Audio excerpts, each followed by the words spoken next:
Friends, मैं आपका दोस्त राहुल राजपूत आपका स्वागत करता हूं आपके अपने चैनल ईरा स्टडी में।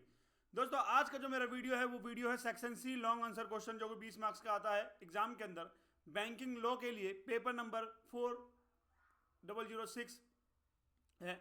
इसके अंदर मैंने आपको कराए हुए 15 क्वेश्चन। इसके अंदर मैंने जो आपको करा रखे हैं, कितने क्वेश्चन करा रखे हैं? 15 क्वेश्चन, 1 से लेके 1 to 15 क्वेश्चन करा रखे हैं, जो कि सारे के सारे क्वेश्चन 20 मार्क्स के लिए मोस्ट इंपॉर्टेंट है। कितने इंपॉर्टेंट है? मोस्ट इंपॉर्टेंट क्वेश्चन है ना। और मैं हर एक क्वेश्चन को इन डिटेल बताने वाला हूं, ठीक है। तो प्लीज वीडियो में एंड तक मेरे साथ बने रहिएगा और चैनल को सब्सक्राइब कर लीजिएगा अगर चैनल को आपने सब्सक्राइब नहीं कर रखा है तो। जय हिंद, जय भारत। एक बार देख लेते हैं वीडियो क्लियर आ रही है मेरी आपको? हाँ, वीडियो क्लियर है, सब कुछ क्लियर है, वॉइस भी क्लियर है बिल्कुल। देखो, वॉइस में थोड़ी सी आपको दिक्कत आ रही है, आप हेडफोन लगा लीजिए, ईयरबड्स लगा दीजिए, ठीक है। हैंड फ्री यूज करिए, आपको वॉइस की कोई दिक्कत नहीं आएगी। हो सकता है फोन के स्पीकर से या लैपटॉप के स्पीकर से आपको कोई दिक्कत आए, बट अगर आप हैंड फ्री यूज करते हैं तो आपको कहीं कोई प्रॉब्लम नहीं आएगी। चलिए, पहला question, RBI, what are the function of RBI. अब बोलोगे what are the function of RBI, ये तो मैंने पहले भी कराया था। यस, मैंने पहले भी करा रखा है, पिछले सेक्शन ए और बी में भी करा रखा है, बट यहाँ भी कराऊंगा और इन डिटेल में कराऊंगा। यहाँ कुछ भी ऐसा नहीं होगा जिसको मैं भगाने वाला हूँ, सारा बताऊंगा इन डिटेल में बताऊंगा, चाहे वीडियो 1 घंटे की हो, चाहे 1.5 घंटे की हो, चाहे 2 घंटे की हो, ठीक है। ये रिकॉर्डेड वीडियो है। आपको नोट्स चाहिए तो आप मुझसे कॉन्टैक्ट कर सकते हो मेरे दिए गए नंबर पर। ये रहा मेरा नंबर।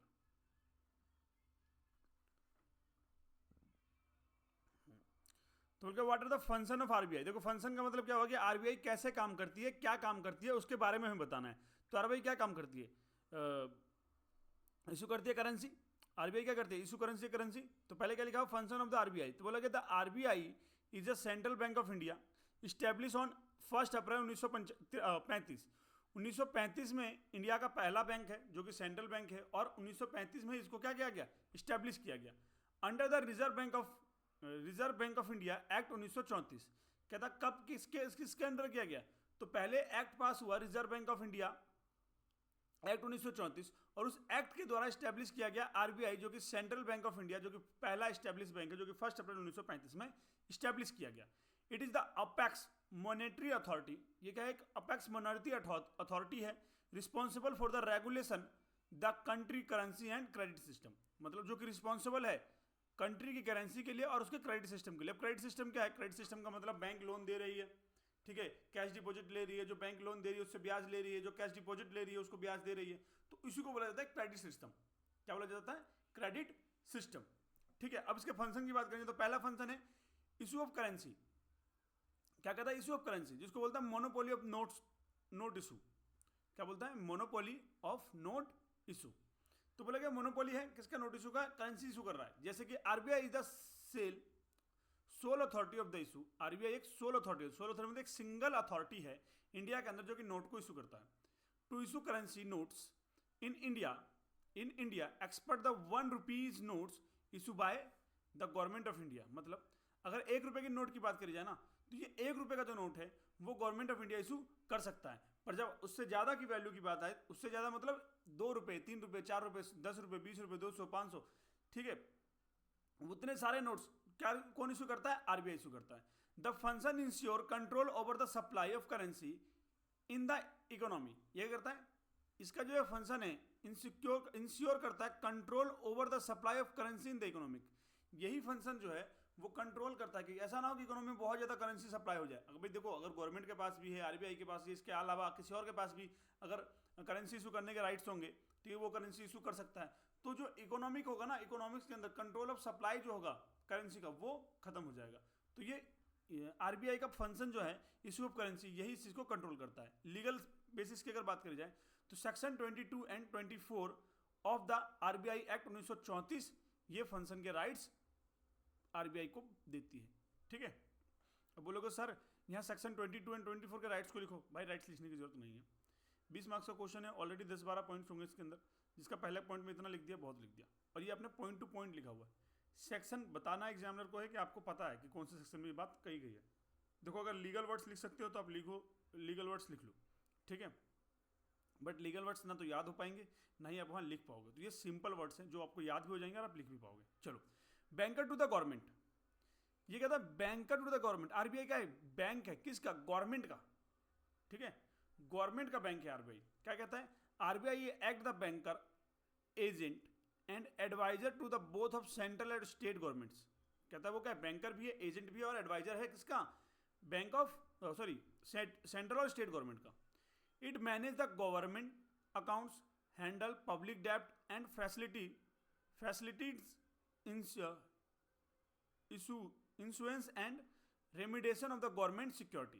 क्या कहता है, गवर्नमेंट सिक्योरिटी के भी रेमिडेशन भी करता है, उसके फंक्शन को इश्यूज भी करता है। कहता है it also manage the cash balance of the government, ये गवर्नमेंट के कैश बैलेंस को मैनेज करता है। Legal basis section 20 and section 21 of the RBI act इस फंक्शन के बारे में बात करती है। ठीक है, याद कर लेना भाई, बहुत इंपॉर्टेंट क्वेश्चन है, आरबीआई के फंक्शन आने के बहुत ज़्यादा चांसेस हैं। ठीक है, बोला गया बैंकर्स बैंक। कहता है जो बैंकर्स होते हैं ना उनका भी बैंक है, मतलब बैंकों का बैंक कौन है, आरबीआई। भाई आरबीआई के पास कौन पैसा रखता है, कस्टमर। हम जाके आरबीआई के पास पैसा रखते नहीं, हम बैंक में पैसा रखते हैं और बैंक अपना पैसा आरबीआई के पास रखता है। ठीक है, तो क्या बोला गया, RBI act as a lender of the last resort to commercial bank. कहता है लास्ट रिसोर्ट होता है कमर्शियल बैंक का। ठीक है, कहता है it's hold can reserve CRR, इसको बोलते हैं hold can reserve CRR, cash reserve.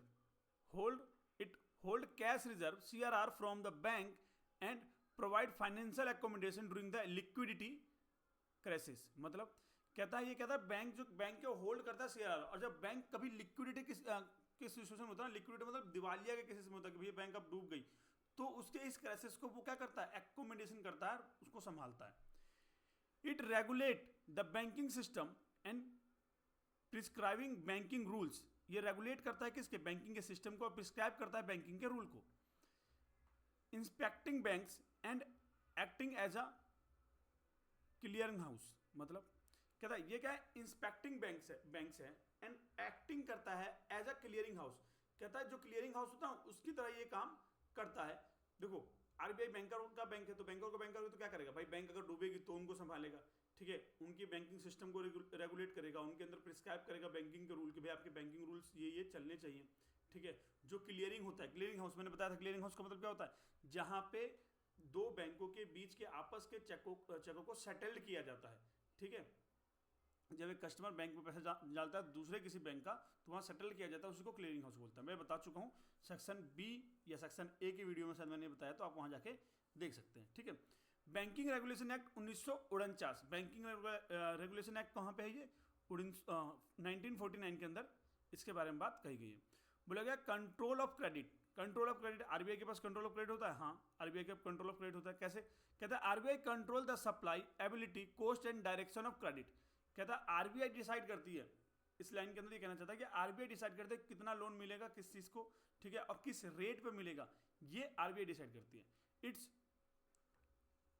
It's use various tools like a repo rate, ठीक है, reserve repo rate, cash reserve ratio. अब ये मत पूछना रेपो रेट क्या होता है, रिजर्व रेपो रेट क्या होता है, कैश रिजर्व रेशो, इतना डीपली नहीं पूछा जाएगा आपसे एग्जाम में, इसलिए मैंने यहाँ समझाया नहीं है, बट आपको बता दूं repo rate, reserve repo rate, cash reserve ratio rate, statutory liquidation ratio या ओपन मार्केट रेशो, ये ऑपरेशन सॉरी रेशो कर रहा हूँ, ओपन मार्केट ऑपरेशन, ये इसके अंदर एक रेट होते हैं, ये रूल्स एंड रेगुलेशन जो कि आरबीआई द्वारा तय किया जाता है, जिसके बेस पे बैंकों के अंदर डिपॉजिट करने में मिलने वाले इंटरेस्ट या बैंकों से लेने वाले लोन पे देने वाले इंटरेस्ट का रेट तय किया जाता है। ठीक है, दिस हेल्प कंट्रोल इन्फ्लेशन, ये हेल्प करता है, कंट्रोल करता है किसको, इन्फ्लेशन को। Ensure economic stability and the faster growth, कहता है इकोनॉमिक्स को स्टेब्लिश करता है और उसके ग्रोथ को फास्टर करता है। ठीक है, बोला गया custodian of foreign exchange reserve, कहता है आरबीआई क्या कर रहा है, कस्टोडियन कर रहा है फॉरेन स्टॉक रिजर्व का। कस्टोडियन मतलब होता है कि फॉरेन स्टॉक रिजर्व कहाँ पे कितना दिया जाएगा, कितना किस रेट पे दिया जाएगा, कौन कितना खर्च कर सकता है, कौन पैसा अपना फॉरेन कंट्री में इन्वॉल्व करता है, उसके रूल एंड रेगुलेशन को। देखिए उसके लिए क्या बोला गया, कहता है आरबीआई मैनेज, आरबीआई क्या करता है, मैनेज करता है एंड रेगुलेट करता है the foreign exchange market in India. कहता है फॉरेन एक्सचेंज का जो भी मार्केट है इंडिया के अंदर, वो उसका पे क्या करता है, मैनेज करता है, रेगुलेट करता है। It's maintain the countries foreign exchange reserve, कहता है मेंटेन करता है कंट्रीज के फॉरेन एक्सचेंज रिजर्व को। कहता है it ensure the foreign exchange management eight FEMA act 1999, ये इंश्योर करता है है ना, ये इन्फोर्स करता है the foreign exchange management act FEMA 1995 को। इन्फोर्स का मतलब कहता है जो लॉ बनाया गया FEMA act foreign exchange management act को, ये आरबीआई देखता है कि हाँ भाई ये एक्ट पूरी तरीके से फॉलो हो रहा है नहीं हो रहा है, उसको इन्फोर्स करता है किसके ऊपर, बैंकों के ऊपर, ठीक है, बैंकों के क्लाइंट कस्टमरों के ऊपर, ये सारा आरबीआई काम करता है, ये आरबीआई के फंक्शन के अंदर है। बोला it establish the rupee against foreign currency, यही स्टैब्लिश करता है किसको, रुपए को अगेंस्ट फॉरेन करेंसी, कि भैया कितने एक फॉरेन करेंसी का कितना रुपया देना पड़ेगा। Regulator of the payment and settlement system, ये क्या करता है, रेगुलेट करता है पेमेंट एंड सेटलमेंट सिस्टम को। कैसे, जैसे आरबीआई रेगुलेट करता है supervision and ensure smooth operation of the payment and settlement system like NEFT, RTGS और आईएमपीएस, ये इसको ही रेगुलेट करता है। और regulate of the payment system RBI NEFT, RTGS और आईएमपीएस पे काम करता है। It's authorise banks and financial institute to participated in these system, participate करता है इन सिस्टमों को। कहता है लीगल बेसिस पे, कहता है payment and settlement system act 2007, इसमें एक्ट बना था कौन सा, payment and settlement system act 2007। कोई बच्चा मुझे ये ना कह दे कमेंट के अंदर कि सर ये सारे एक्ट पढ़ा रहे हो हमारे सिलेबस में है क्या, भाई हमारे सिलेबस में बोला गया banking and include negotiable instrument act. इसका मतलब होता है कि भाई बैंकिंग के अंदर जितने भी एक्ट है सारे नेगोशिएबल इंस्ट्रूमेंट एक्ट तो है ही, ठीक है। और मैंने सेक्शन बी और सेक्शन ए में अगर आप देखोगे तो नेगोशिएबल इंस्ट्रूमेंट के ऊपर लगभग बहुत सारे क्वेश्चन कराए हैं, तो वो बहुत इंपॉर्टेंट है, उनको जाकर वीडियो को देख लेना, डिस्क्रिप्शन में उसके लिंक लिखे हुए। बोला गया डेवलपमेंट फंक्शन, क्या बोला गया, डेवलपमेंट फंक्शन, ठीक है। अब बोला गया आरबीआई का क्या डेवलपमेंट फंक्शन है, तो बोला गया आरबीआई प्रमोट करता है development of the financial institution and market, क्या करता है, फाइनेंशियल इंस्टीट्यूट को और मार्केट को प्रमोट करता है RBI. It support agriculture, small industrial and rural credit system, कहता है इसका जो क्रेडिट सिस्टम होता है ना, जब बात एग्रीकल्चर की करी जाए या स्मॉल इंडस्ट्री की करी जाए या रूरल क्रेडिट की बात करी जाए, मतलब गाँव देहात के वहाँ के जब क्रेडिट की बात करी जाए तो उसके सिस्टम को सपोर्ट करता है। It encourages of the growth cooperative and regional rule bankers, ये क्या करता है, ग्रोथ को करता है, encourages the growth of the corporative and regional rural banks, rural bank के ग्रोथ की बात करता है, उनको कोऑपरेटिव लाइन की बात करता है। Undertake the financial inclusion initiatives, undertakes करता है फाइनेंशियल इंक्लूजन इंटीवेटिव्स, है ना, इनिशिएटिव्स करता है, ठीक है, मतलब इनिशियली स्टार्ट करता है, उसका वर्ड मतलब वो थर्ड फॉर्म कह लो उसको। मोनोपोली अवर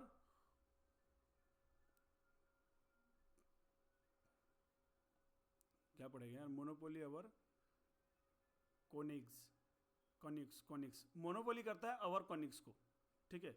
मोनोपोली का मतलब तो सबको ही पता है कि भाई उसका ही चलता है वहां पर। तो बोला गया through the government of India responsible for the minting coins, अच्छा कॉइन्स लिखा है, coins, monopoly over coins. RBI manage their distribution, it supply coins to bank and help maintain adequate currency supply, maintain करता है क्या, adequate currency supply को। Bankers to bank, तो बोला RBI provide the banking service to the commercial bank, एक commercial bank को क्या करता है, बैंकिंग सर्विस प्रोवाइड करता है। It reduce counts eligible bills and provides financial supports. It facilitated interbank settlement through the clearing house. Clearing house में पहले बता चुका हूँ, और वो सेटल ही करता है, इंटरबैंक स्टेटमेंट को ही सेटल करता है क्लियरिंग हाउस। इंटरबैंक सेटलमेंट का मतलब हुआ कि एक बैंक के अंदर अलग अलग बैंकों के चेक आते हैं, ठीक है, और वो क्लियरिंग हाउस में जाकर सेटल किया जाता है, ठीक है। ये आरबीआई का है, तो बैंकों का बैंक है वो, है ना, बैंकर टू बैंक्स, जो कि क्या करता है, बैंकिंग सर्विस प्रोवाइड कराता है कॉमर्शियल बैंक का, और रेडिकाउंट्स करता है, rediscounts eligible bill provide the financial support, कहता है एलिजिबल बिल को प्रोवाइड करता है फाइनेंशियल सपोर्ट को। बोला गया मॉनेटरी पॉलिसी फॉर्मुलाइज,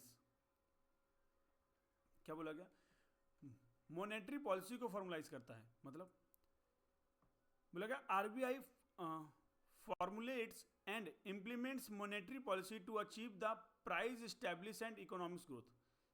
किसके लिए करता है? प्राइस स्टैब्लिश के लिए और इकोनॉमिक्स ग्रोथ को अचीव करने के लिए क्या मॉनेटरी पॉलिसी को करता है ना.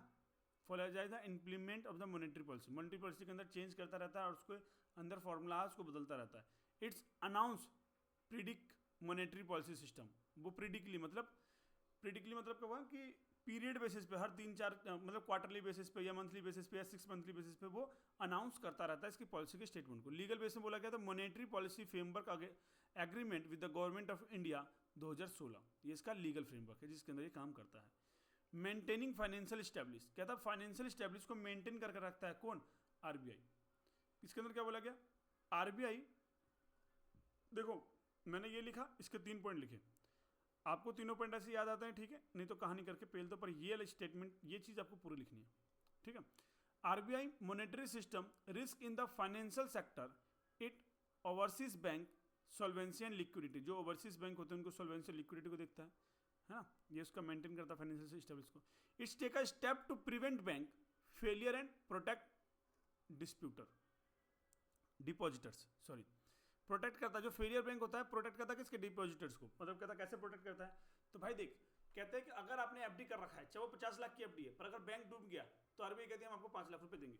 वो एक लिमिट है कि आपने कितना डिपॉजिट कर रखा है, मैटर ये नहीं करता. मैटर ये करता है कि जो आपने डिपॉजिट कर रखा है उसका 5 लाख रुपए मिलेगा, जो कि रूल थोड़े टाइम पहले मोदी जी की सरकार आने से पहले कितना था? 1 लाख था. उनकी सरकार आने के बाद वो 5 लाख कर दिया गया.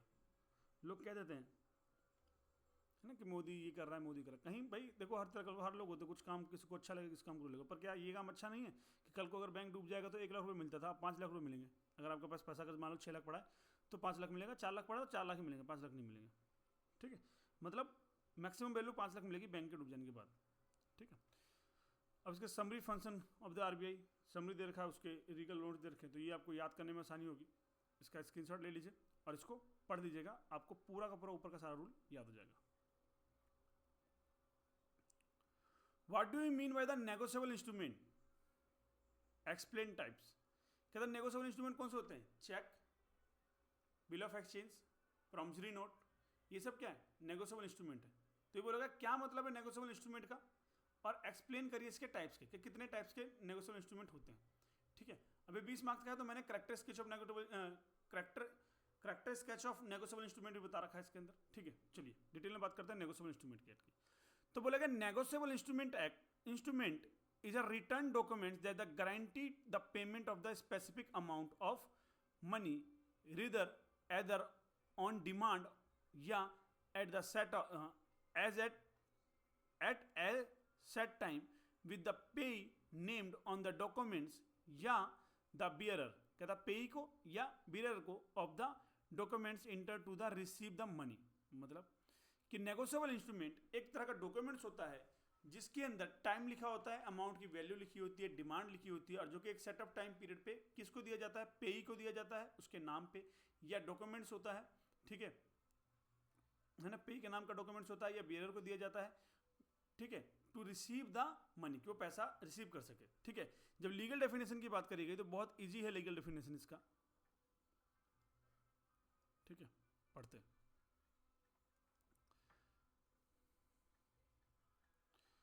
बोलेगा लीगल डेफिनेशन, कहता है according to section 13 of the negotiable instrument act 1981, कहता है a negotiable instrument act a means a promissory note, bill of exchange, cheque payable rather to other या to bearer.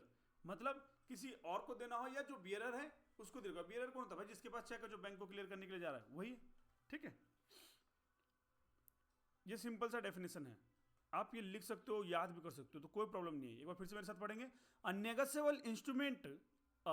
Negotiable instrument means a promissory note, bill of exchange या cheque payable either to order या to bearer. मतलब negotiable instrument means promissory note, bill of exchange या cheque payable. Negotiable instrument means promissory note, bill of exchange या cheque payable either to या to bearer, either to order या to bearer. ये पूरा definition बिल्कुल legal definition. अगर negotiable instrument का जाएगा ना तो सेक्शन 13 के साथ लिख देना. 13 मतलब कैसे याद करें? 13 मतलब 13, जिस चेक पे जिसका नाम लिखा हो 13 है मतलब 13 है, कोई प्रॉब्लम नहीं। इस थ्योरी से इस चीज को याद कर लेना कि 13 मतलब 13 है, कि जिस चेक पे अगर मैंने नाम लिख दिया अरुण का, तो ये अरुण का मतलब 13 मतलब 13 है। तो सेक्शन 13 नेगोशिएबल इंस्ट्रूमेंट एक्ट के अंदर नेगोशिएबल को डिफाइन किया गया और बोला गया negotiable means promissory note, cheque payable या बिल ऑफ एक्सचेंज या रेदर टू ऑर्डर या टू बियरर। ठीक है, देखो यही याद कर लिया इसको। तो बोल अब चलो अगला किसकी बात करता है, करैक्टर स्केच। अब बोलोगे सर ये तो पूछा नहीं, भाई अलग से 10 मार्क्स में भी तो पूछा जा सकता है, ये अलग से 10 मार्क्स में पूछा जा सकता है। और ऐसा कुछ नहीं कि इसके अंदर मटेरियल कम है, 6 पॉइंट्स हैं, 10 मार्क्स में 6 पॉइंट लिख दो, उसके एग्जाम्पल्स लिख दो, क्लियर, कोई दिक्कत नहीं। ठीक है, हमसे बस पूछा था कि नेगोशिएबल इंस्ट्रूमेंट्स क्या है तो है, और एक्सप्लेन करो उसके टाइप्स को। पर मैंने यहाँ करैक्टर स्केच डाला क्योंकि 20 मार्क्स में आया तो लिख देना, मटेरियल्स होगा आपके पास लिखने के लिए, पहली चीज। दूसरी चीज, अगर 10 मार्क्स में आया character sketch of negotiable instrument, तब भी आप लिख देना, मैं यहाँ पे इसको पढ़ा रहा हूँ। ठीक है,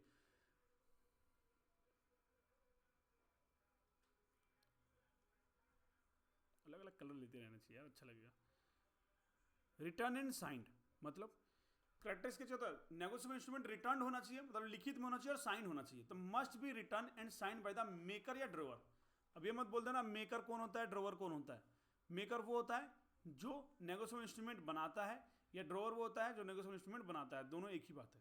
ठीक है, बिल्स ऑफ एक्सचेंज में ड्रॉवर यूज किया जाता है, नॉर्मल चेक के अंदर, ट्रैक चेक या प्रोमिसरी नोट के अंदर मेकर, और बिल्स ऑफ एक्सचेंज चेक के अंदर या प्रोमिसरी नोट के अंदर मेकर यूज कर सकते हैं, पर बिल ऑफ एक्सचेंज में ड्रॉवर यूज करते हैं। ठीक है,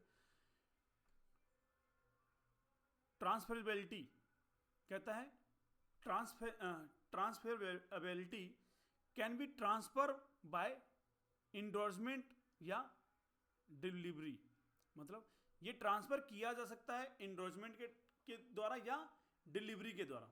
ठीक है, ये ट्रांसफर किया जाता है, इजी टू होता है ट्रांसफर, मतलब ट्रांसफरेबिलिटी इसके अंदर होता है, इजी में ट्रांसफर कर सकते हैं।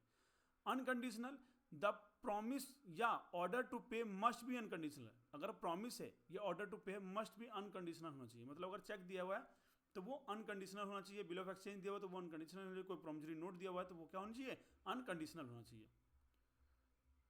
सर्टेन सम कहता है अमाउंट जो होता है सर्टेन वो अमाउंट होना चाहिए, amount to paid must be certain and definite. मतलब सर्टेन होना चाहिए एंड डिफिनिटी, मतलब डिफाइन किया होना चाहिए कि भाई इतना अमाउंट पे किया जाएगा, मतलब चेक दे दिया तो उसमें अमाउंट लिखा हुआ है, बिल ऑफ एक्सचेंज दिया तो उसके अंदर अमाउंट लिखा हुआ है, प्रॉमिसरी नोट बनाया तो उसके अंदर अमाउंट लिखा हुआ है, सर्टेन अमाउंट उसके अंदर लिखी हुई है। ठीक है, पेबल ऑन डिमांड या एट अ फर्दर डेट, मतलब कब वो पे कराया जाएगा और कब किस डेट पे करेगा ये भी उसके अंदर मेंशन होना चाहिए। क्या लिखा गया था, instrument must be payable on demand या at the fix future date, कहता फिक्स होना चाहिए फ्यूचर डेट के लिए। Holder in due course, 4 marks में मैंने इसको बता चुका हूं कि होल्डर इन ड्यू कोर्स क्या होता है। ये लाइन याद है तो ठीक, नहीं तो इसके अंदर तो आप कहानी लिख सकते हो आराम से। कहानी मतलब जो आपने पढ़ा है सेक्शन ए के अंदर वो लिख सकते हो, कहानी नहीं, है ना। राम सीता को वनवास से निकालने के लिए लेके गए, है ना, या रावण, या ये नहीं लिखना कि रावण अपहरण करके लेके चला गया सीता को, तो कहानी नहीं लिखनी। Holder in due course section A में मैंने पढ़ा चुका हूँ, वहाँ से देख लेना, पढ़ लेना। ठीक है, यहाँ भी मैं पढ़ा रहा हूँ आपको यहाँ के लिए। The holder in due course get the right to receive payment free from most defence. ठीक है, ये होता है होल्डर इन ड्यू कोर्स। अब बात करते हैं टाइप ऑफ नेगोशिएबल इंस्ट्रूमेंट। भाई कितने होंगे, कितने होने चाहिए, मेरे हिसाब से 3 ही होंगे। देखो 3 ही है। 3 कौन कौन से, जो इसकी डेफिनेशन के अंदर है कि negotiable instrument means promissory note, bill of exchange, cheque, either to order या टू बियर, ऑर्डर पे दिया गया या उसके बियर के ऊपर दिया गया हो। तो अब यहाँ मैं प्रॉमिसरी नोट को डिफाइन कर रहा हूँ, यहाँ मैं बिल ऑफ एक्सचेंज को डिफाइन कर रहा हूँ, और यहीं मैं किसको डिफाइन कर रहा हूँ, चेक को डिफाइन कर रहा हूँ। तो मेरी एक वीडियो, ये वाली वीडियो इतनी इंपॉर्टेंट है ना, आपने कुछ नहीं देखा, अगर ये भी देख लिया तब भी एग्जाम आपका कंप्लीट कर, एग्जाम में आपके 80% मार्क्स कंपेयर करने ही करने हैं।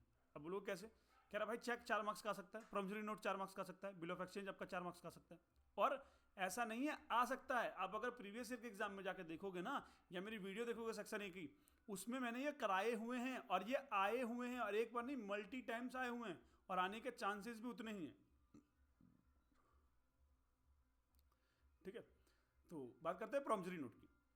तो बोला क्या promissory note is a promise made to one person to another person, मतलब वन पर्सन कौन, मेकर, मैंने बोला था ना प्रॉमिसरी नोट कौन सा होता है, जो बनाता है, ठीक है, मेकर, टू अनदर पर्सन कौन, पेई, कहता है जिसको पैसा पे करना है, to pay a certain sum of money rather demand on demand या एट द फर्दर डेट, कहता है फ्यूचर डेट के ऊपर, ठीक है, वो होता है प्रॉमिसरी नोट। कि प्रॉमिसरी नोट वो नोट होता है जो कि promise made by one person maker, promisee, है ना, promisee made one person maker to another pay to pay certain sum of money इधर और डिमांड और अ फ्यूचर डेट, ठीक है।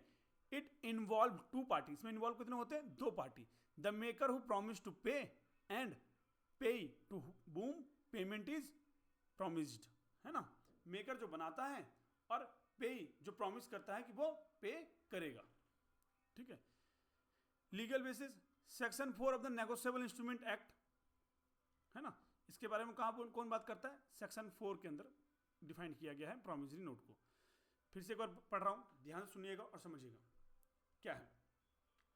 कहता प्रॉमिसरी नोट एक रिटर्न डॉक्यूमेंट है, आप ऐसे लिख सकते हो, प्रॉमिसरी नोट एक रिटर्न डॉक्यूमेंट है जो कि प्रॉमिसरी मेड करता है वन पर्सन जो कि मेकर होता है टू अनदर पर्सन जो कि पेई होता है to pay a certain sum of money rather और demand at a future date, कहता है उसकी डिमांड पे या उसके फ्यूचर डेट पे। इट इन्वॉल्व दो पार्टी होते हैं, पहला maker whom who promise to pay, जो प्रॉमिस करता है पे करने के लिए, and pay to whom payment is promised, कहता है पेमेंट करने की वो प्रॉमिस करता है ना। इसका सेक्शन कौन सा बताया गया, सेक्शन 4 के अंदर, section 4 of the negotiable instrument act के अंदर इसके बारे में बताया गया। एग्जांपल से बताऊं कि ए एक लैंड्स है 50,000 टू बी, ए ठीक है ना, A lands 50,000 to B and B sign a promissory note promising to pay A 50,000 after 3 month. उसने क्या करा, प्रॉमिस कर दिया कि वो पे करेगा आफ्टर 3 महीने बाद। पता नहीं यार गले में दर्द हो रहा है, क्या रीजन है आई डोंट नो, पर दर्द हो रहा है, बहुत ज़्यादा दर्द हो रहा है, ठीक है। चलो बोला गया, अगला पढ़ते हैं। देखो मैं एक एक पॉइंट को इन डिटेल में बता रहा हूँ क्योंकि सेक्शन सी एक ऐसा, ये वीडियो एक ऐसी वीडियो जिसके अंदर पढ़ाई गई हर एक चीज़ में से 4 मार्क्स के आ सकते हैं। बिलो ऑफ मैंने बताया प्रॉमिसरी नोट 4 मार्क्स का आया है, आ चुका है, आ भी सकता है। ऐसे में ये बता रहा हूँ कि बिल ऑफ एक्सचेंज ये भी 4 मार्क्स का है, आ सकता है और आ भी जाएगा, कोई डाउट नहीं है इसके अंदर। बोलेगा bill of exchange, a bill of exchange is an order made by the one person, जिसको ड्रॉई मैंने बोलता ना, बिल ऑफ एक्सचेंज के केस में आता है drawer to another drawee to pay an a certain sum of money to third person pay और the bearer, clear. कहता है इन्वॉल्व 3 पार्टी, इसमें कितने इन्वॉल्व होते हैं, 3 पार्टी, ड्रोअर ड्रॉई एंड पेई। बस सीधी सी बात है, इसमें क्या होता है, तीसरा बंदा होता है जो पेमेंट को लेके बिल ऑफ एक्सचेंज को लेके जाता है और कहता है भैया मुझको पेमेंट दे दो बैंकर से, बैंक से कहता है मुझको पेमेंट दे दो। The ड्रॉई must be accepted the bill before payment, ड्रॉई क्या करता है, must be accepted the bill before payment, ठीक है। Section 5 of the negotiable instrument act इसके बारे में बात करता है, जिसके अंदर ए ड्रॉअर करता है order to B drawee to pay 1 lakh रुपए टू सी पे आफ्टर 60 डेज, और सी पे कर लेता है, सी क्या होता है, पे होता है जो कि 60 दिन बाद उसको मिल जाता है। अब आते हैं चेक के ऊपर, और फिर देखो अगर बात चेक की है ना तो टाइप्स ऑफ चेक भी आप उसके अंदर डिफाइंड कर सकते हो, ठीक है। जब मैंने चेक को डिफाइन किया होगा सेक्शन ए के अंदर तो वहां पे भी मैंने टाइप्स ऑफ चेक को बताया है, ठीक है। और यहां पे भी मैं उसको बता रहा हूं बिल्कुल डिटेल में, मैं कुछ भी नहीं भगा रहा, क्योंकि सेक्शन बी के अंदर मैंने भगाया, कमेंट्स आए कि सर आप भगा रहे हो, कुछ समझ नहीं आ रहा। तो बेशक वीडियो के अंदर टाइम लगे, 15 क्वेश्चन है, 5-5 क्वेश्चन करके मैं 3 पार्ट में वीडियो को पढ़ाऊँ, पर मैं पूरा इन डिटेल में पढ़ाऊँगा, मैं कुछ भी नहीं भगा रहा यहाँ पे। और आपको एक एक चीज़ को समझ के जाना है यहाँ से, ताकि एग्जाम में 4 डालो। मोस्ट इंपॉर्टेंट टॉपिक है, मोस्ट इंपॉर्टेंट वीडियो होगा आपके लिए, ठीक है। आप कहोगे कि सर सेक्शन सी में से ही सारा आया, ठीक है, क्योंकि इसके अंदर ऑलरेडी ए कवर है, ऑलरेडी बी कवर है, ठीक है।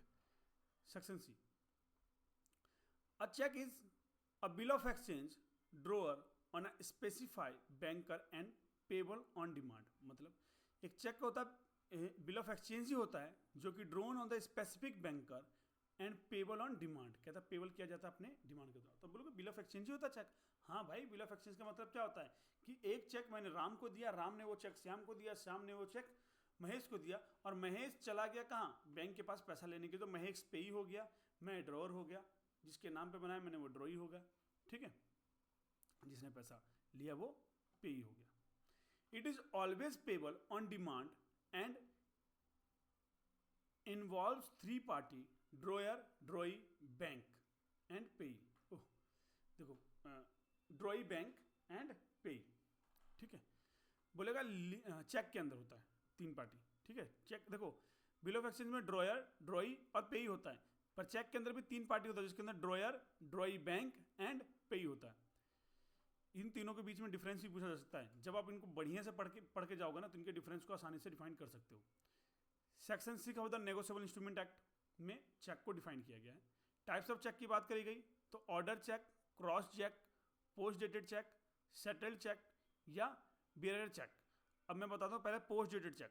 पोस्ट डेटेड चेक वो चेक होते हैं जो कि एक आज काट रहा हूँ मैं चेक 4 दिन बाद का या 1 महीने बाद का, date is equal to post dated cheque, जो कि फ्यूचर डेट के काटा जाता है। सेटल्ड चेक वो चेक होता है जो present after 3 month from the date, ठीक है। क्रॉस चेक वो चेक होते हैं जो कि क्रॉस किया जाता है चेक काटते टाइम पे, और ये सामने वाले के मतलब ड्रॉई के अकाउंट में या बैंकर या पेई के अकाउंट में ही पे किया जाता है, उसको कैश नहीं दिया जाता है। ये देखो कहता है how to parallel in line to top left dedicated the banker to pay only through an account, उसके अकाउंट में दे सकता है। Order cheque an specific person to their order, मतलब चेक के ऊपर नाम दिया जाता है उसी को दिया जाएगा चेक, है ना। कहता payable to bearer person holding the cheque, कहता पेबल टू बेयर वो पर्सन जो चेक को होल्ड करता है, ठीक है।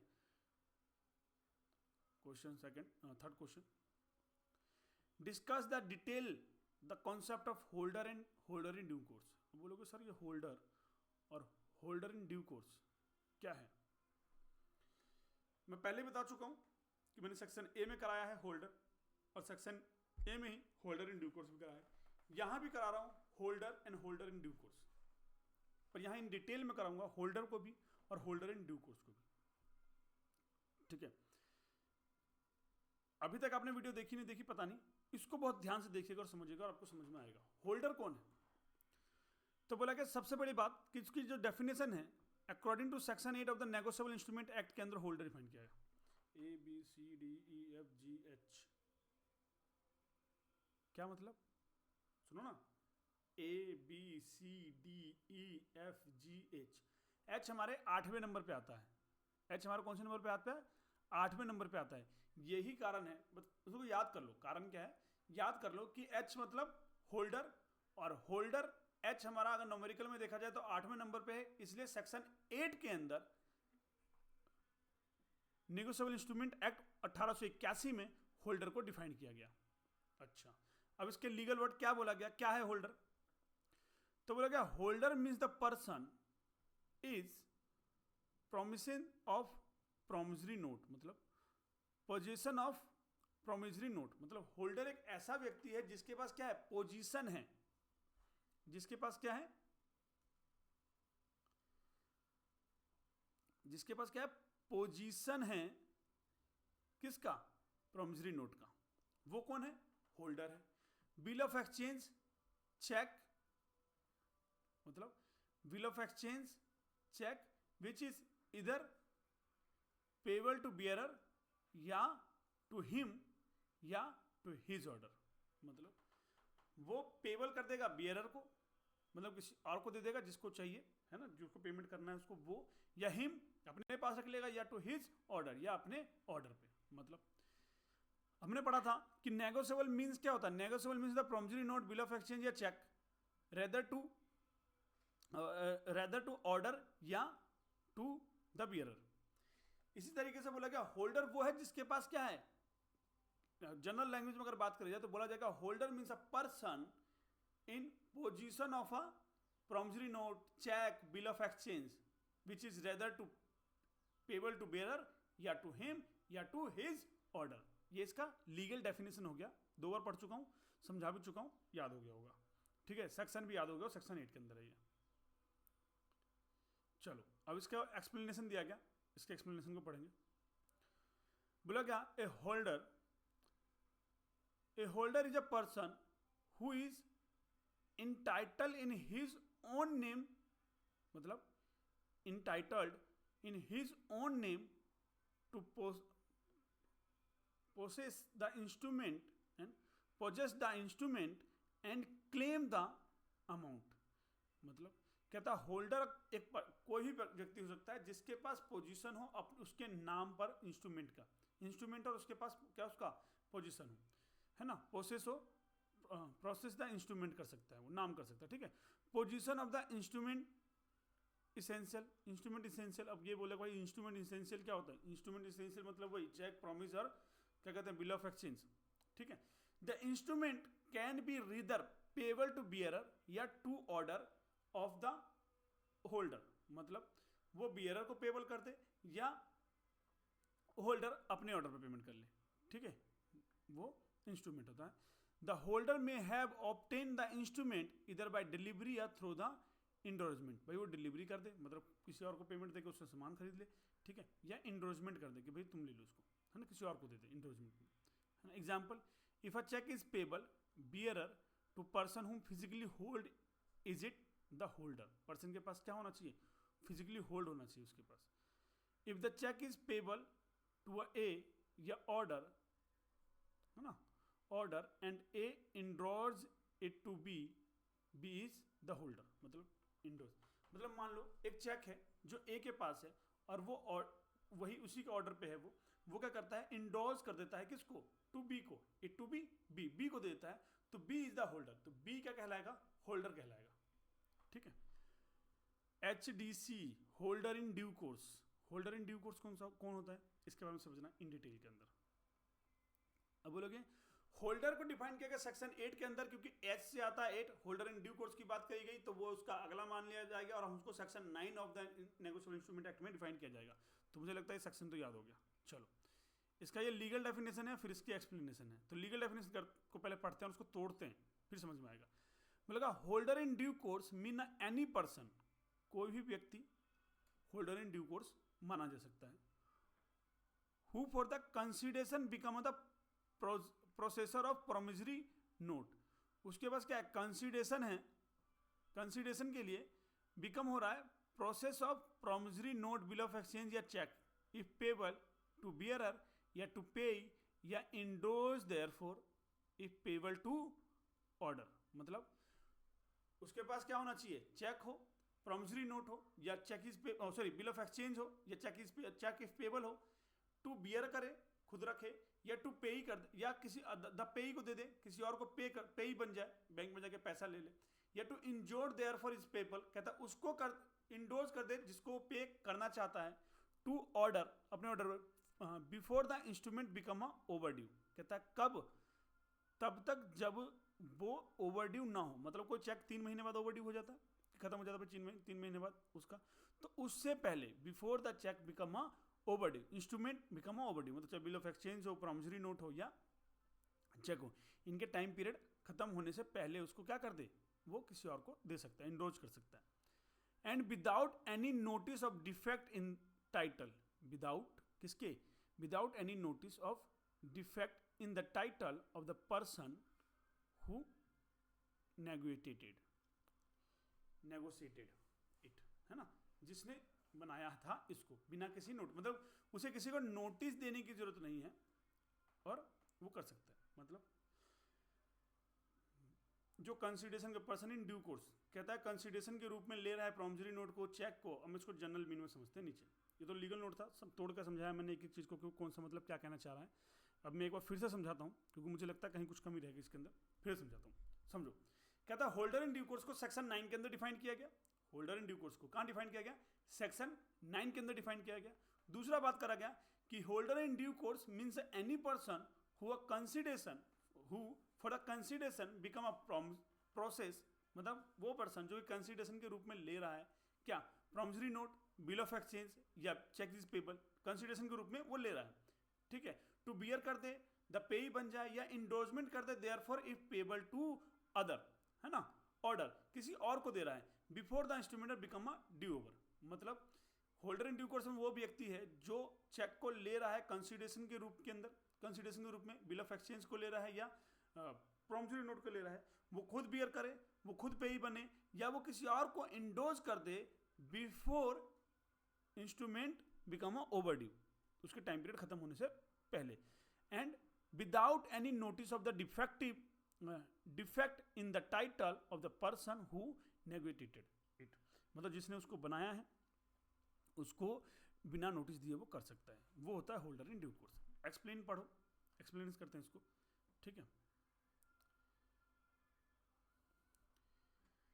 बोला क्या, देखते हैं यार वीडियो आ रही है ना हमारी, हाँ वीडियो आ रही है, बढ़िया आ रही है। बोला क्या, holder in due course is a special type of holder, क्या होता है, एक स्पेशल टाइप ऑफ होल्डर होता है who enjoy greater protection under the law because, वो इंजॉय करता है एक अच्छा protection under the law because he has obtain the instrument for value consideration, consideration के रूप में वो इंस्ट्रूमेंट को ऑब्जर्व लेता है, ठीक है, ऑब्टेन करता है। He obtain the before it become overdue, उसका जो ओवर ड्यू होता है वो ओवर ड्यू से पहले उसको लेता है। He obtain the without notice of any defect, कहता है वो जो एक्सेप्ट करता है विदा किसी नोटिस या किसी डिफेक्ट के करता है, या infirmity in the title, infirmity in the title, कहता है he has acquired it in good faith, वो एक्वायर्ड किसे करता है, गुड फेथ में करता है। मतलब मान लो एक व्यक्ति है जो कंसिडरेशन के रूप में ले रहा है, तो भाई वो तो जान रहा है ना कि ये जो चेक है, ये जो बिल ऑफ एक्सचेंज है या प्रॉमिसरी नोट है, तो उसके अंदर जो डेट है वो क्या है, अभी ओवर ड्यू नहीं हुआ, तो ये मेरा है कि भाई मैं इसको पेमेंट ले भी सकता हूँ, खुद पे भी बन सकता हूँ, खुद ड्रॉ भी कर सकता हूँ, या मैं किसी को इंडोजमेंट भी कर सकता हूँ, ठीक है, और मेरा गुड फेथ है, तो वो होल्डर इन ड्यू कोर्स कहलाता है। अब एक पॉइंट आया हमारे पास, privilege of the holder in due course, ये भी अलग से 4 मार्क्स में पूछा गया है एग्जाम के अंदर, 4 मार्क्स से अलग से ये भी पूछा गया है, इसको भी एक्सप्लेन कर रहा हूँ, बहुत ध्यान से पढ़िएगा, ठीक है। 4 मार्क्स के लिए आप बोलोगे सर इतना लाइन सुफिशिएंट है, हाँ भाई बहुत सुफिशिएंट है, कोई बड़ी बात नहीं है इसके लिए, ठीक है, कोई बहुत ज़्यादा लाइन नहीं है। बोलेगा entitle to receive the payment free from all personal defence and claim that could be raised against the previous holder, मतलब privilege of holder in due course का मतलब क्या हुआ, बोला गया entitled to receive a payment free from all personal defense and claim that could be raised against the previous holder, कहता जो previous holder था ना, जो उससे पहले का होल्डर था, वो पर्सनल डिफेंस कर सकता है, क्लेम कर सकता है, ठीक है, उसके क्या कहते हैं against the previous holder, entitle कर सकता है, रिसीव अ पेमेंट, वो पेमेंट रिसीव कर सकता है अगेंस्ट द प्रीवियस होल्डर के लिए, ठीक है। बोलेगा ओनली डिफेंस लाइक अ फर्जरी, वो डिफेंस कर सकते हैं फर्जरी पे, फ्रॉड पे, या एक्सटेंशन ऑफ द इंस्ट्रूमेंट, या incapacity of the maker drawer can be use against the holder in due course, है ना, वो यूज कर सकता है against the holder in due course के लिए। The holder in due course take the instrument freely from the any quits or defect in prior ownership, मतलब वो क्या कर सकता है, इंस्ट्रूमेंट को फ्रीली फ्रॉम कर सकता है एनी इक्विटीज या डिफेक्टिव इन प्रायर ओनरशिप, मतलब प्रिविलेज का मतलब क्या हुआ कि भाई होल्डर इन ड्यू कोर्स का नहीं कि ये प्रिविलेजेस है जहाँ पे होल्डर इन ड्यू कोर्स क्या कहता है कि भैया मैं केस भी कर सकता हूँ, ठीक है, अगर कोई डिफेंस हुआ, कोई फर्जरी हुआ, कुछ भी इनकैपेसिटी हुआ, तो वो प्रीवियस होल्डर जो होगा उसके ऊपर वो केस कर सकता है। की difference between the holder and holder due course. चलो अब बोलोगे सर ये भी इंपॉर्टेंट है क्या, हाँ भाई ये भी इतना ही इंपॉर्टेंट है, ये भी अलग से पूछा गया है 10 मार्क्स के अंदर, holder and holder due course. Means मेरे साथ अगर आपने 15 क्वेश्चन कर लिया ना, तो आपको सेक्शन ए सेक्शन बी करने की जरूरत नहीं है, आप ये कर लो और बहुत अच्छे से कर लो। पेपर में वो कहता ना, वो अनुमलिक का आग लगा देंगे, आग लगा देंगे, आग लगा देंगे, तो वो वाला सिस्टम है, आग लगा देंगे, आग लगा देंगे, आग लगा देंगे, ठीक है। चलो बोला क्या, होल्डर और holder in due course position must be position of the instrument, कहता है पोजीशन इंस्ट्रूमेंट का होना जरूरी है तभी वो होल्डर कहलाएगा। Must be position of instrument, कहता है इंस्ट्रूमेंट का पोजीशन होना जरूरी है ना, दोनों जगह ही है। मतलब होल्डर भी तभी होगा जब उसके पास पोजीशन होगा, होल्डर इन ड्यू कोर्स भी तभी होगा जब उसके पास क्या होगा, पोजीशन होगा।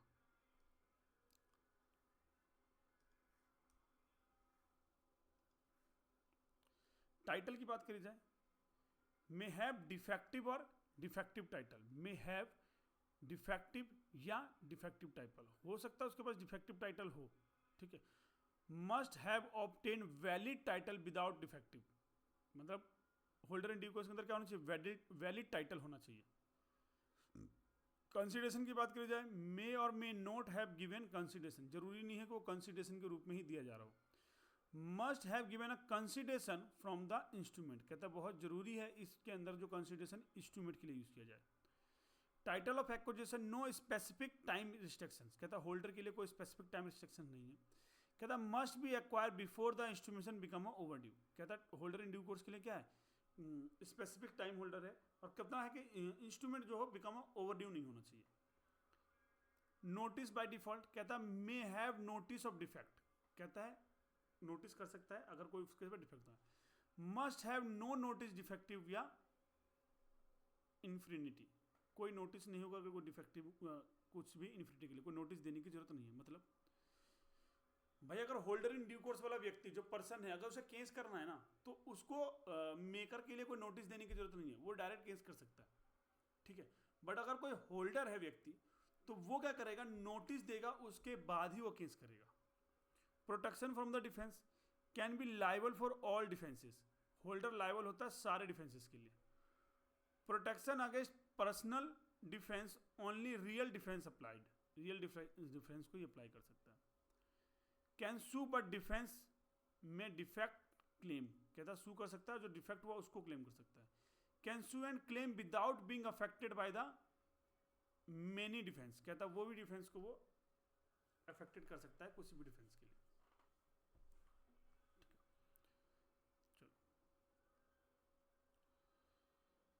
Explain endorsement and it's kind with installation, बोलोगे सर यहाँ पे तो इंडोर्समेंट को एक्सप्लेन करने की बात कर रहा है, and it's kinds with illustration, मतलब कहता है इंडोर्समेंट का मतलब तो मैंने आपको बताया था, इंडोर्समेंट का मतलब होता है कि एक व्यक्ति अपने चेक को किसी दूसरे व्यक्ति को देता है, कहता है भाई तू पे ही कर जा, तू पे ही बन जा, तो उसको बोला जाता है इंडोर्समेंट, है ना। ट्रांसफर हो गया एक इंस्ट्रूमेंट दूसरे पर्सन को, है ना, एक नेगोशिएटिंग द इंस्ट्रूमेंट, जिसको इंस्ट्रूमेंट के साथ नेगोशिएट कर लिया गया, है ना।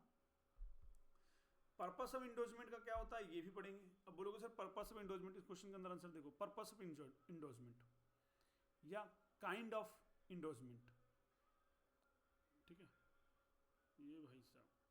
फिर प्रैक्टिकल एग्जांपल्स हैं इसके, फिर क्वेश्चन नंबर 5 आ जाएगा।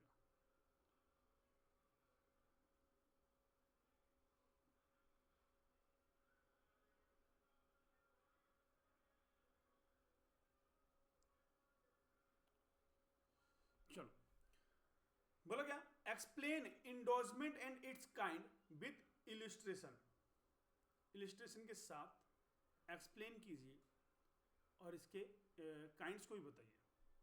तो मैं पूरा डिटेल में बताने वाला हूं। अब याद रखना ये जो क्वेश्चन है ना,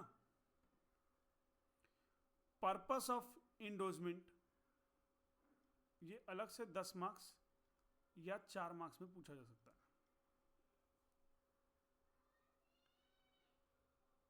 चार मार्क्स में मान लो यार, क्योंकि इतना ज़्यादा तो मैंने ही नहीं लिखा इसके अंदर, ठीक है, तो 4 मार्क्स से बाहर नहीं आएगा इसका, ठीक है।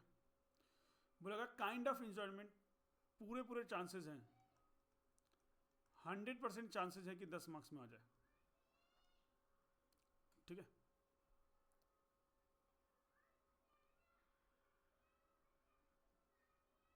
ये तो प्रैक्टिकल एग्जांपल्स हैं इंडोर्समेंट का। कहता है cheque is payable to the mister A, mister A endorse that cheque in the blank by sign by only, है ना, ये सारी चीज़ें।